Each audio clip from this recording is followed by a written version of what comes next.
मरतबा एक शख्स हजरत इमाम अली इब्न अबी तालिब की खिदमत में हाजिर हुआ और निहायत अदब और एहतराम से कहने लगा कि आए जनाब अली इब्न अबी तालिब, मैं बहुत दिनों से कुछ सवालात को लेकर बहुत परेशान हूँ। मैंने बहुत कोशिश की कि मैं खुद इन सवालात के जवाबात को तलाश करूँ, लेकिन हजारों कोशिशों के बावजूद भी मैं इन सवालात के जवाबात को हासिल नहीं कर सका। ऐ जनाब अली इब्न अबी तालिब, मैं बहुत परेशान हूँ क्योंकि मुझे मेरे इन सवालात के जवाबात कहीं से भी नहीं मिले। बस इसी परेशानी की वजह से आज मैं आपके पास आया हूँ ताकि मैं अपने इन सवालात के जवाबात को आपसे हासिल कर सकूँ। तो हजरत इमाम अली इब्न अबी तालिब ने फरमाया कि ऐ बंदाए खुदा, घबराओ नहीं। अली का दर वो दर है कि जिस दर से कभी कोई खाली हाथ वापस नहीं जाता। ऐ मेरे नबी के सहाबी, तुम मुझसे जो भी सवाल करना चाहते हो बेशक करो।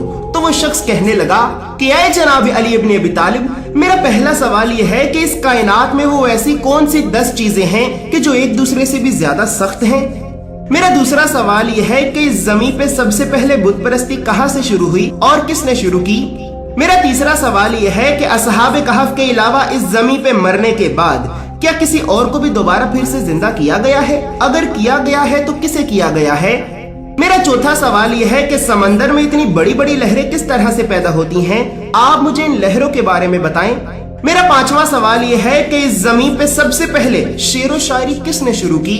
मेरा छठा सवाल यह है कि इस जमीन पे क्या हजरत आदम, हजरत हव्वा, हजरत इब्राहिम की कुर्बानी का दुम्बा, हजरत मूसा का असा और हजरत सालेह की ऊँटनी के अलावा भी क्या कोई ऐसी चीज है कि जिसे बगैर माँ के और बगैर बाप के पैदा किया गया हो। मेरा सातवां सवाल यह है कि इस जमीन पे हजरत आदम और हजरत हव्वा को किस जगह पे उतारा गया और जमीन पे उतरने के बाद ये दोनों एक दूसरे से किस जगह पे मिले। मेरा आठवां सवाल यह है कि हजरत आदम के साथ इस जमीन पे जन्नत से एक परिंदा भी आया था, उस परिंदे का नाम क्या था और वो क्यों आया था। मेरा नवा सवाल यह है कि वो अल्लाह के ऐसे कौन से नबी थे कि जिनके दो नाम थे। और आखिर में मेरा 10वां सवाल यह है कि दोज़ख में दोज़खी लोग किस जुबान में बात किया करेंगे। तो हजरत इमाम अली इब्न अबी तालिब ने इसे इसके पहले सवाल का जवाब दिया कि ऐ बंदाए खुदा, तुम्हारे पहले सवाल का जवाब यह है कि वो 10 चीजें कि जो इस कायनात में एक दूसरे से भी ज्यादा सख्त हैं। तो ऐ बंदाए खुदा, अल्लाह ने इस जमीन पे पत्थर को सख्त तरीन चीज पैदा किया, लेकिन पत्थर से भी ज्यादा सख्त लोहे को पैदा किया कि जो पत्थर के भी टुकड़े टुकड़े कर देता है। इसी तरह लोहे से ज्यादा सख्त आग को पैदा किया कि जो लोहे को भी पिघला देती है। आग से ज्यादा सख्त पानी को पैदा किया कि जो आग को भी बुझा देता है। पानी से ज्यादा सख्त बादल को पैदा किया कि जो पानी को भी उड़ा देता है। बादल से ज्यादा सख्त हवा को पैदा किया कि जो बादल को भी उड़ा देती है। हवा से ज्यादा सख्त हवा के फरिश्ते को पैदा किया कि जो हवा को भी उड़ा देता है। हवा के फरिश्ते से ज्यादा सख्त मलकुल मौत को पैदा किया कि जो हवा के फरिश्ते को भी मार देता है। मलकुल मौत से भी ज्यादा सख्त मौत को पैदा किया कि जो मलकुल मौत को भी मार देती है। और मौत से भी ज्यादा सख्त अल्लाह का लफ्ज़ कुन है, तो उस कुन को फिर होने से कोई रोक नहीं सकता। तुम्हारे दूसरे सवाल का जवाब यह है कि इस जमीन पे सबसे पहले बुत परस्ती कहां से शुरू हुई। तो ऐ बंदाए खुदा, इस जमीन पे सबसे पहले बुत परस्ती अल्लाह के नबी शीज अलैहिस्सलाम की कौम से शुरू हुई। हजरत शीज हजरत आदम अलैहिस्सलाम के बेटे थे और अपनी कौम में सबसे ज्यादा मकबूल थे। लोग आपके लिए दूर दूर से मुख्तलिफ तोहफे लाते थे, लेकिन जब अल्लाह के नबी शीज इस दुनिया से पर्दा फरमा गए तो पर्दा फरमा जाने के बाद आपके घर वाले ये समझने लगे कि अब शायद हमें तोहफे मिलना खत्म हो जाएंगे।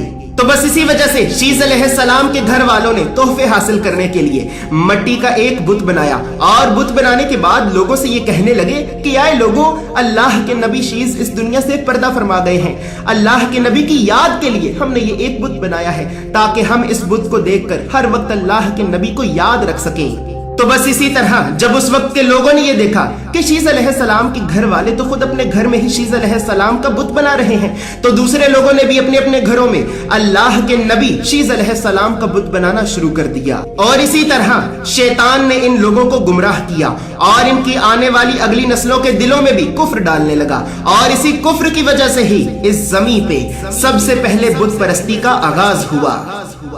तुम्हारे तीसरे सवाल का जवाब यह है कि क्या अल्लाह ने असहाबे कहफ के अलावा भी किसी और को जिंदा किया था।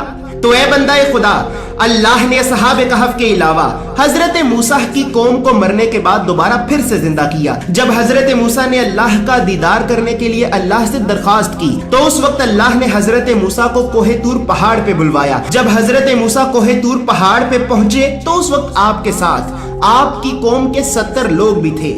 तो जैसे ही अल्लाह ने कोहे तूर पे अपने नबी को अपने नूर की एक छोटी सी तजल्ली दिखाई तो जमीन पे हर तरफ एक अजीब सी लरज़ाहट तारी हो गई और कोहे तूर का पहाड़ रेजा रेजा होकर फट गया और इसी दहशत की वजह से आपकी कौम के 70 लोग मारे गए और अल्लाह के नबी खुद बेहोश हो गए। जैसे ही अल्लाह के नबी होश में आए तो होश में आने के बाद हजरत मूसा सिजदे में गिर पड़े और अल्लाह से रो रो कर माफी मांगने लगे और फिर आपने अपनी कौम के हक में अल्लाह से दुआ की तो फिर अल्लाह ने आपकी कौम के उन 70 लोगों को दोबारा फिर से जिंदा कर दिया। तो बस वो यही लोग थे कि जिन्हें असहाब कहफ के अलावा भी इस जमीन पे मरने के बाद दोबारा फिर से जिंदा किया गया। तुम्हारे चौथे सवाल का जवाब यह है कि समंदर में इतनी बड़ी बड़ी लहरें किस तरह से पैदा होती हैं। तो ए बंदा खुदा, अल्लाह ने इस जमीन के निजाम को बरकरार रखने के लिए एक फरिश्ते को समंदर के पानी में मुकर्रर किया है और उस फरिश्ते का नाम रोमान है। जब ये फरिश्ता पानी में अपने कदम रखता है तो समंदर में एक जलजला तारी हो जाता है और इसी जलजले की वजह से ही समंदर में इतनी बड़ी बड़ी लहरें पैदा होती हैं। व्यूअर्स, यहाँ पर ये बात याद रहे कि आज की साइंस ये कहती है कि अगर किसी भी वजह से समंदर में समंदर की ये लहरें पैदा ना हो तो इस जमीन का निजाम बरकरार नहीं रहेगा और निजाम बरकरार ना रहने की वजह से ये जमीन सिर्फ कुछ ही सालों में बिल्कुल खत्म हो जाएगी। सो व्यूअर्स, यहाँ पर तो अब कम से कम हमें अल्लाह रब्बुल इज्जत की पाक जात का ये शुक्र अदा करना चाहिए कि अल्लाह रब्बुल इज्जत ने हम गुनहगार इंसानों के लिए कुदरत के निजाम को कितना मुनज़्ज़िम तरीके से पैदा किया है। और व्यूअर्स, इस बात में भी गौर व फिक्र करने वालों के लिए निशानियां हैं। इसी तरह फिर हजरत इमाम अली इब्न अबी तालिब ने उस शख्स से फरमाया कि ऐ बंदाए खुदा, तुम्हारे 5वें सवाल का जवाब यह है कि इस जमीन पे सबसे पहले शेरो शायरी हजरत आदम अलैहिस्सलाम ने शुरू की। इसी तरह वो जानदार कि जो हजरत आदम, बीबी हव्वा, इब्राहिम अलैहिस्सलाम की कुर्बानी का दुम्बा, मूसा अलैहिस्सलाम का असा और सालेह अलैहिस्सलाम की ऊँटनी के अलावा भी इस जमीन पे बिना बाप के और बिना माँ के पैदा किया गया, तो वो एक चमगादड़ है और इस चमगादड़ को अल्लाह के नबी ईसा इब्न मरियम अलैहिस्सलाम ने मट्टी से बनाया था और मट्टी से बनाने के बाद आपने अल्लाह के इज़्न से इसमें एक फूंक मारकर इससे जिंदा कर दिया और वो उड़ गया। तो बस वो यही चमगादड़ था कि जिसे बिना बाप के सल्ब और बिना शिकमे मादर के पैदा किया गया। और ए बंदा खुदा, अल्लाह ने आदम अलैहिस्सलाम को इस जमीन पे वादी सरंदीब में उतारा और बीबी हव्वा को जमीन जिद्दाह में उतारा और ये दोनों बहुत सी मुश्किलात का सफर तय करने के बाद एक दूसरे से सरजमीन मक्का मुकरमा में मिले। व्यूअर्स, यहाँ पर ये बात याद रहे कि वादी सरंदीब मौजूदा दौर में श्रीलंका में मौजूद है और जमीन जिद्दा मौजूदा दौर में सऊदी अरेबिया के शहर जद्दाह को कहा जाता है। इसी तरह फिर हजरत इमाम अली इब्न अबी तालिब ने इसे इसके 8वें सवाल का जवाब दिया कि ऐ बंदाए खुदा, वो परिंदा कि जो परिंदा हजरत आदम के साथ जन्नत से इस जमीन पे आया था तो उस परिंदे का नाम लटोरा है। जब आदम इस जमीन पे आए तो उस वक्त पानी को इस जमीन पे तलाश करना बहुत मुश्किल था, तो बस ये परिंदा इस जमीन पे उड़कर आदम अलैहिस्सलाम को पानी के मुख्तलिफ मुकामात के बारे में बताता ताकि आदम पानी के उस मुकाम पे पहुंचकर पानी को पी सके। तो बस ये परिंदा आदम अलैहिस्सलाम को पानी की तलाश करने में उनकी मदद करता था। इसी तरह अल्लाह के वो नबी कि जिनके दो नाम थे, तो उनमें सबसे पहले हजरत यूशा बिन नूह अलैहिस्सलाम हैं। इन्हें हजरत जुल्किफ्ल भी कहा जाता है। दूसरे हजरत अयूब अलैहिस्सलाम हैं। इन्हें हजरत इजराइल भी कहा जाता है। तीसरे हजरत खिजर अलैहिस्सलाम हैं। इन्हें हजरत तालिया भी कहा जाता है। चौथे हजरत ईसा इब्न मरियम अलैहिस्सलाम हैं। इन्हें हजरत मसीह भी कहा जाता है। और 5वें अल्लाह के रसूल, अल्लाह के नूर मोहम्मद मुस्तफा सल्लल्लाहु अलैहि वसल्लम हैं और इन्हें अल्लाह की अर्श पे अहमद भी कहा जाता है। और आखिर में तुम्हारे 10वें सवाल का जवाब यह है कि दोज़ख में दोज़खी लोग आग के पुजारी यानी कि मजूसियों की जुबान में बात किया करेंगे। और उनकी बात इस चीहो पुकार के सिवा और क्या होगी कि वो दोज़ख में अल्लाह से तड़प तड़प कर इस जमीन पे वापस आने की ख्वाहिश करेंगे। तो फिर अल्लाह की जात इन जहन्नुमियों से ये कहेगी कि ऐ जहन्नुमियों, तुम तो कहते थे कि हम तो मरने के बाद दोबारा जिंदा ही नहीं किए जाएंगे, और तुम ये भी कहते थे कि मरने के बाद दोबारा हम जमीन पे वापस किस तरह से आएंगे। तो अब मैं भी देखता हूँ कि तुम जमीन पे दोबारा किस तरह से वापस जाते हो। चखो अब दोज़ख के दर्दनाक अजाब का मजा। और इसी तरह ये लोग अल्लाह से तड़प तड़प कर माफी मांगेंगे, लेकिन अल्लाह इनकी चीहों पुकार और इनकी सदाएं बुलंद करने के बावजूद भी इन्हें माफ नहीं करेगा, और ये लोग दोज़ख की आग में हमेशा हमेशा के लिए जलते और सड़ते ही रहेंगे।